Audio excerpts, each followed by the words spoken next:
Hello, good morning to everybody. Today we will start uh, the bacterial conjunctivitis with continued.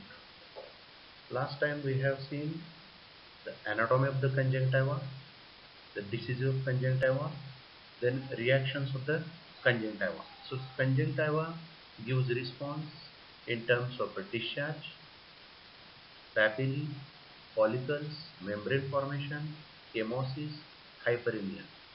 I have given the exercise for conjunctival conditions, biliary congestion. Hope you have done it. So, in bacterial conjunctivitis, we have seen a routine staphylococcal, streptococcal, pneumococcal infections to the conjunctiva and conjunctival response. Today, we are going to see another condition, that is hyperacute conjunctivitis of adult. The other name is gonococcal conjunctivitis. And the same variety, gonococcal infection, in neonates is called as a ophthalmia neonatorum. These two conditions that can be asked for your short notes. So be prepared for it. So today we will see the gonorrheal conjunctivitis in adults, hyperacute conjunctivitis. So the disease affects adults, predominantly males. Gonococcal infection directly spreads from genitals to the eye. Presently, incidence of gonococcal conjunctivitis has markedly decreased. It is rare in developed countries, still seen in individuals and communities where gonorrhea is still a problem and hygienic standards are poor. It is caused by the Neisseria gonorrhoeae, a bun-shaped gram-negative intracellular diplococcus. Neisseria catarrhalis may be seen or found in chronic forms. Condition is found in cases suffering from gonorrheal genital infection. The incubation period is few hours to 3 days. So, this is the acute purulent conjunctivitis of adult. The definition you can write like this is the severe acute conjunctivitis with purulent discharge caused by Neisseria gonorrhoeae. Incubation period just we have seen few hours to 3 days. Males are usually affected. It is often unilateral and associated with urethritis and arthritis. Right eye is more commonly involved because of the habit of scratching the eye. So in this picture you can see there is a copious overflowing discharge, there is a ballooning of the lids and swollen preauricular lymph nodes. So seen in sexually active adults, just I have told you, in neonates it is called as ophthalmia neonatorum, that will be another lecture for you. The most common cause of acute purulent conjunctivitis of adult is Neisseria gonorrhoeae. It is an urgent condition and the gonorrhea can penetrate the cornea. So this is the homework for you. The gonorrhea, Neisseria gonorrhea, they can invade the intact corneal epithelium. So the homework is write down the 4 names of other organisms that can penetrate the intact corneal epithelium. The symptoms of acute or hyperacute conjunctivitis of adults, there are gritty sensations, there is a pain which is moderate to severe, purulent discharge that is usually copious, then there is a swelling of lids, there can be blurring of vision and photophobia if the cornea is involved. So you can have a stage of infiltration. The first stage is stage of infiltration, where you can see the massive swelling of the lids. The terminology is used for this massive swelling of the lids is Browning edema. Upper lids are tense, overhanging over lower lid. Matting of lashes and pus on lid margins is seen. Eversion of the palpebral conjunctiva or eversion of the upper lid to inspect the palpebral conjunctiva is difficult. The conjunctiva looks deep red velvety and there can be chemosis. So chemosis along with bright red velvety conjunctiva is seen. Preauricular lymph nodes are usually enlarged and tender. The lymph nodes are tender. The discharge is watery or sanguineous and it is overflowing over the cheeks. Then stage of Blenoria. It starts at about 5th day, frankly purulent, copious, thick discharge, trickling down the leads, and other symptoms are increased but tension in the leads is decreased. Then the third stage, that is stage of slow healing, pain is decreased, swelling of lead subsides. After 2 to 3 weeks, discharge diminishes, but subacute form of conjunctivitis with presence of gonococci persists for several weeks. The preauricular lymph nodes, they have tenderness and suppuration starts. So clinical features, you can mention these 3 stages of inflammation of this conjunctiva because of gonococcal conjunctivitis. Then there is no immunity is confirmed by an attack. Then there are associated systemic signs are urethritis, rise of temperature, and the patient may have in a state of depression. The ulcer location, generally the ulcer is seen at the central or marginal ulcer all around the cornea, around the below the limbus, progressing rapidly depth-wise leading to perforation and complications associated with it. The complications of untreated gonococcal conjunctivitis, there can be corneal involvement, there is iridocyclitis, and the systemic complications, though rare, include gonorrheal or gonorrhea arthritis, endocarditis, and septicemia. Just I have told you cornea involvement, gonococcus is capable of invading the normal cornea or normal intact corneal epithelium. Just we have seen other complications. The diagnosis, the diagnostic point is coincidence of urethritis in the case of conjunctivitis with a purulent conjunctivitis. If you see the conjunctival scrapings, gram-negative intracellular organisms will be seen. So the treatment, from treatment point of view, it is started on confirmation of intracellular gram-negative diplococci in conjunctival scrapings. Aim of therapy is to prevent or limit the corneal involvement and to eliminate the systemic source. The systemic treatment is far more critical than the topical therapy for the infection caused by Neisseria gonorrhea. Because of the resistant strains, penicillin and tetracycline are no longer adequate as first-line treatment. So you can use norfloxacin 1.2 gram orally 4 times for 5 days. Then you can have a cefoxitin 1 gram or cefotaxime 500 milligram IV 4 times or ceftriaxone 1 gram intramuscularly 4 times for 5 days. You can use spectromycin also 2 gram intramuscularly for 3 days.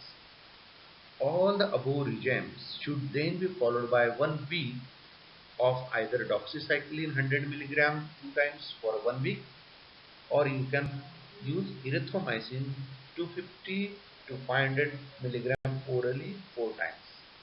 That is for 1 week.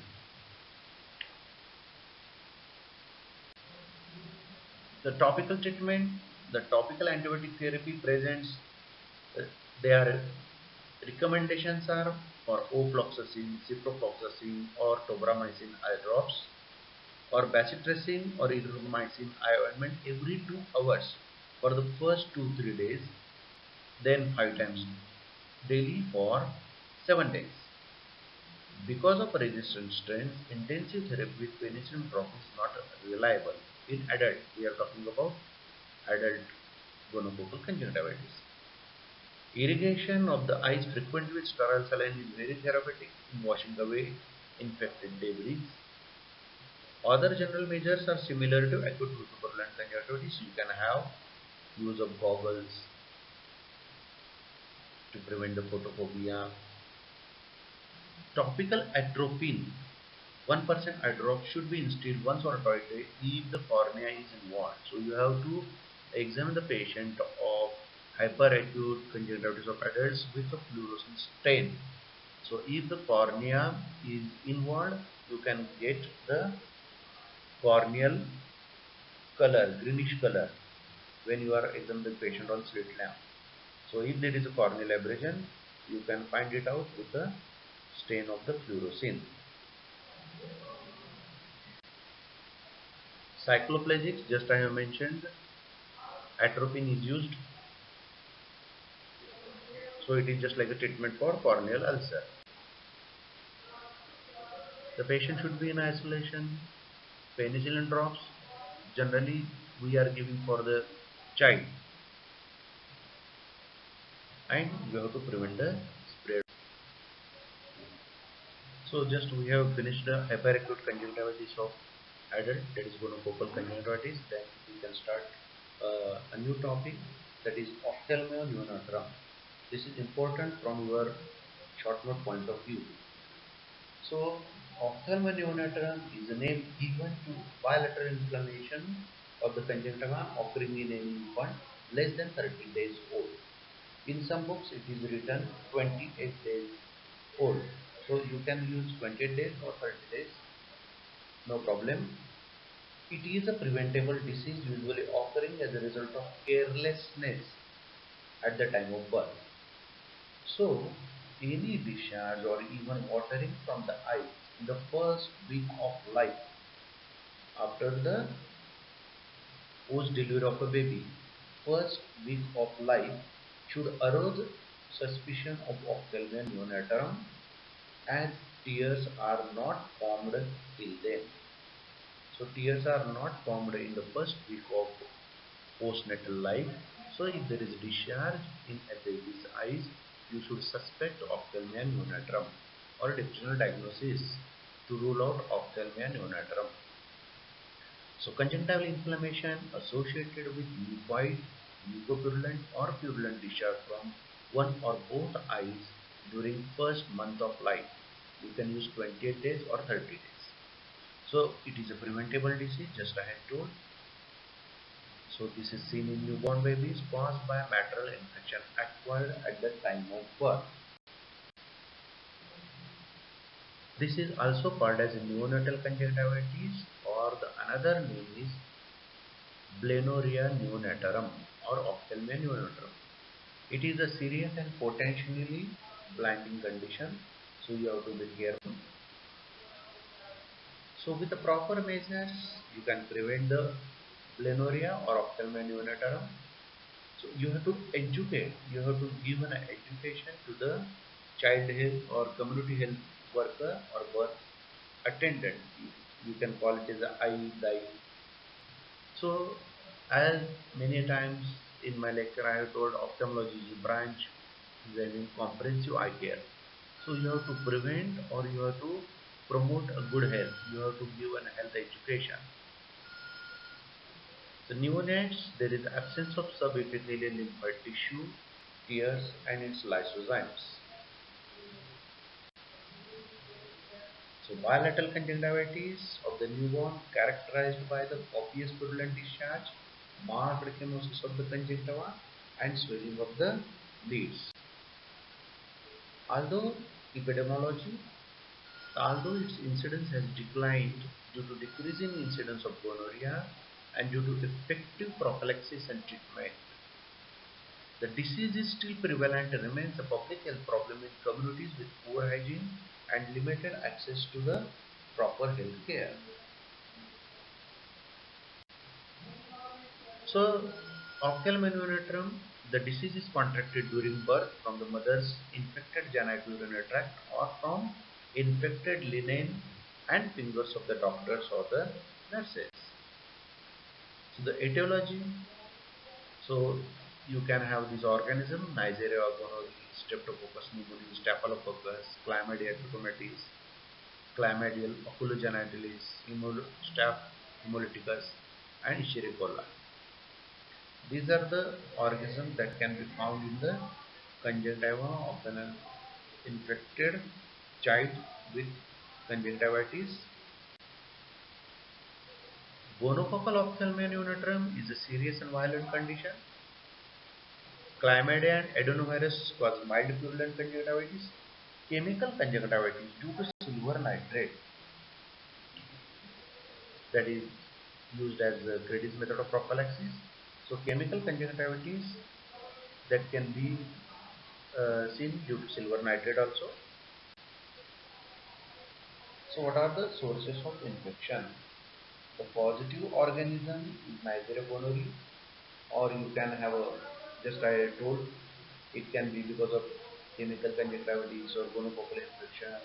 It can be because of other bacterial infections or neonatal infusion conjunctivitis because of serotypes of D to K of Chlamydia trachomatis. And herpes simplex ophthalmic neonatum is a rare condition caused by herpes simplex, second virus, herpes simplex.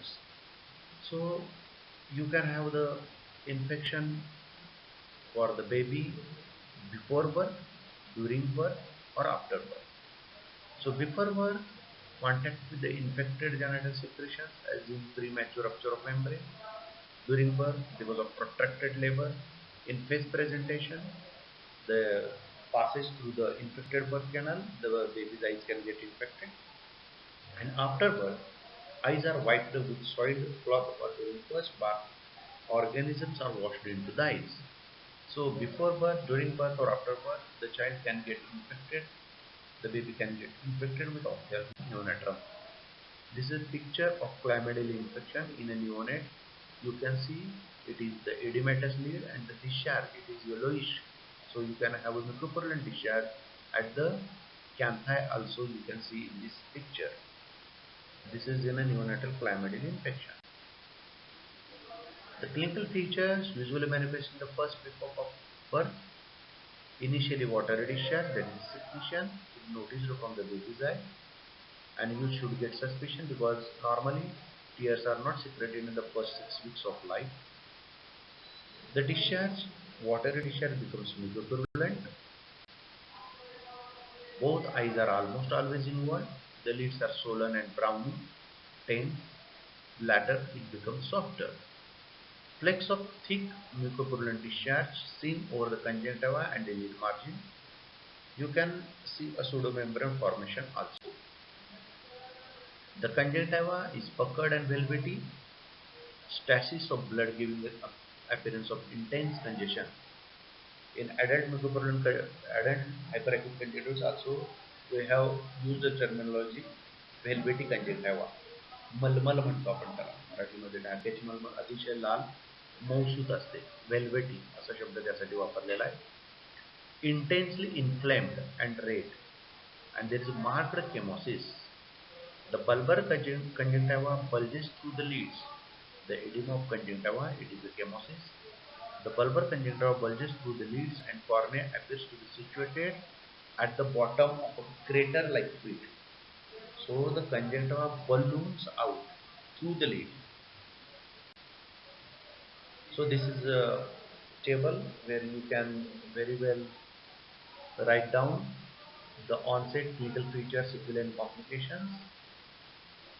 So in a baby, when there is a conjunctivitis with the discharge, it may be water or purulent, you can differentiate from whether it is a gonococcal, chlamydial, herpes, bacterial, or because of chemicals, that is silver nitrate. So you can write like this onset. So in gonococcal it is 2 to 5 days onset. In chlamydial it is 5 to 13 days. In herpes simplex second it is 5 days to 2 weeks. In bacterial conjunctivitis 4 to 7 days onset, and chemical conjunctivitis it is between 1 to 36 hours.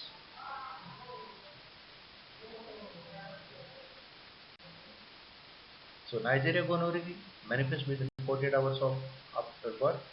Discharge is mucopurulent to begin with, soon becomes purulent. Both eyes are affected, one more severe than the other. Conjunctiva is intensely inflamed with severe congestion. There is a chemosis, thick yellow discharge and cornea. Just I have told you, there is, because of this too much chemosis, cornea is seen at the bottom of a crater like a pit. In gonococcal ophthalmomanometrum, corneal complication is a rule. The organism is capable of invading the intact corneal epithelium. This sentence should be, or it is a must in your theory writing answer. When you are writing the answer, you should mention 100%.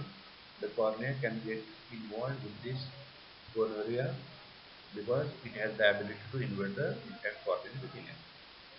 So the complications of ophthalmomanometrum, you can see the untreated cases, especially gonococcal ophthalmia, may develop corneal ulceration and which may perforate rapidly, resulting in corneal opacification, staphylococcus formation.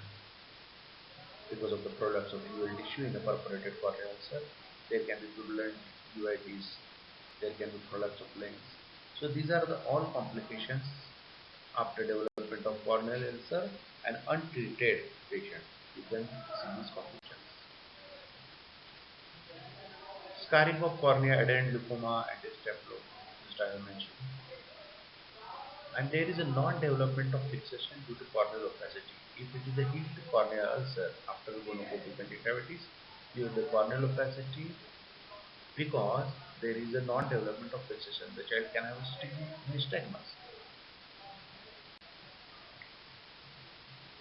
Chlamydia trachomatis influenza conjunctivitis can be seen develop usually over 1 week after birth. It's a venereal infection, less severe than gonococcal infection. Other bacterial infections in a differential diagnosis, it manifests usually 48 to 72 hours after birth, and herpes simplex infection present 5 to 7 days after birth. Just we have seen into the table. Also chemical toxicity, you should just remember in your viva point of view what is Grady's method of prophylaxis. The prophylactic treatment with silver nitrate solution 1 or 2% applied for prophylaxis of gonococcal infection is called as Grady's method of prophylaxis. But because of the silver nitrate also, the baby can get a chemical conjunctivitis.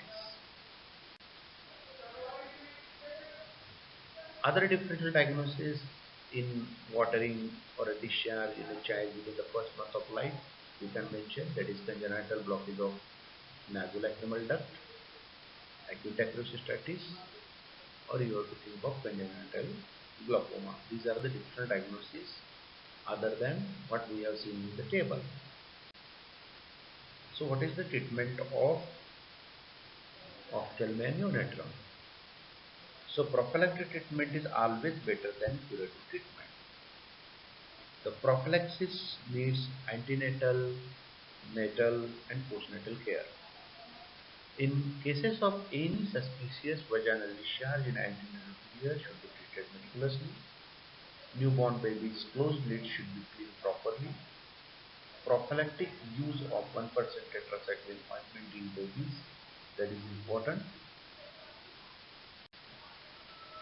So preliminary diagnosis, because of history, you have to take the history of parents at the time of birth. Also the importance of history is whether there is a test presentation that will give an additional clue for the diagnosis. You can have a conjunctival swab and culture. Gram stain, you can see gram negative intracellular diplopropine. Giemsa stain, you can see cytoplasmic inclusion bodies in chlamydia. The disease is a preventable disease. So prenatal diagnosis and treatment of birth canal infection should be carried out. The local treatment is Grady's method or topical bacitracin and polymyxin. You can have a povidone in 5%, or if there is corneal involvement, you have to do atropine, no bandage. The curative treatment, in adults we are not using penicillin drops, but in this baby you can use the penicillin eye drop that is freshly prepared, 1 in 5,000 concentration. They are instead as 1 minute interval for 5 minutes, then 5 minutes for half hour, then hourly for 3 to 5 days. So first day you can use this is 1 minute for 5 minutes and 5 minutes for half hour. They are prepared as a concentration 1 in 5,000. Systemic treatment you can give for benzyl penicillin, that is 50,000 international unit per kilogram per day for 3 days. Then for chlamydia, this is just from book, or you can say academic point of view. Nowadays sulfacetamide we are not using, you are using moxifloxacin eye drops. 1% tetracycline ointment 2 times daily. Systemic erythromycin 50 mg per kg in 4 divided days for chlamydia. So herewith we are finishing for this ophthalmonium. So from treatment point of view, antenatal and natal measures as well as postnatal measures, they are important. As a rule, we are giving curative treatment after doing the differential diagnosis, whether it is a chemical ophthalmia or gonococcal ophthalmia. For topical treatment, saline lavage, overly, that is also important. And systemic therapy in neonates with gonococcal ophthalmia neonatal, you can have a ceftriaxone 75 to 100 mg per kg per day IV, or cefotaxamine 100 to 150 mg per kg per day IV, ciprofloxacin 10 to 20 mg per kg per day, or norfloxacin 10 mg per kg per day. If the gonococcal isolate is proved, just I have told, you can use the crystalline benzyl penicillin. Other bacterial ophthalmia should be treated by broad spectrum antibiotic eye drops.